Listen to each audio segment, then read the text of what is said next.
আসসালামু আলাইকুম। পটল চাষ বিষয়ে কিছু আলোচনা করব। তার আগে ঠিকানা দিয়ে থাকি জেলা নাটোর, থানা বড়াইগ্রাম, গ্রাম তালসু, কুন্ডুপাড়া।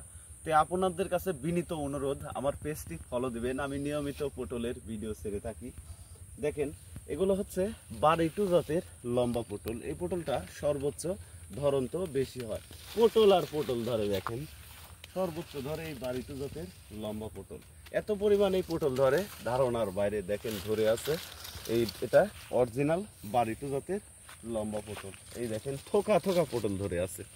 1 বিঘা জমি চাষাবাদ করলে দেখা যায় প্রতি সপ্তাহে 18 মন 20 মন কিভাবে পটল উৎপাদন করা যায়, সেটা নিজস্ব চোখে না দেখলে বিশ্বাস করার মতো না। তো এই পটলটা চাষাবাদ করতে হয় মূলত উঁচু জমিতে, যে জমিতে বন্যার পানি বা বৃষ্টির পানি জমে না, এমন জমিতে এই বারইটু জাতের পটল চাষাবাদ করবেন। আর পটলটা মূলত মাচাতে চাষ করলে সর্বোচ্চ ভালো হয়।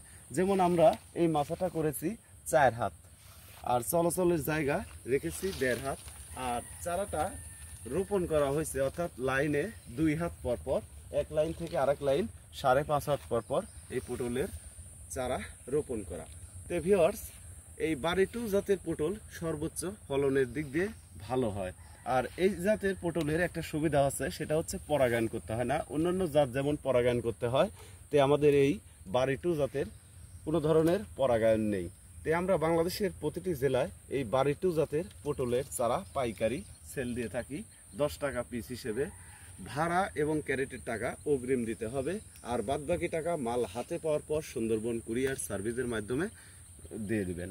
ভালো থাকবেন, সুস্থ থাকবেন। আসসালামু আলাইকুম।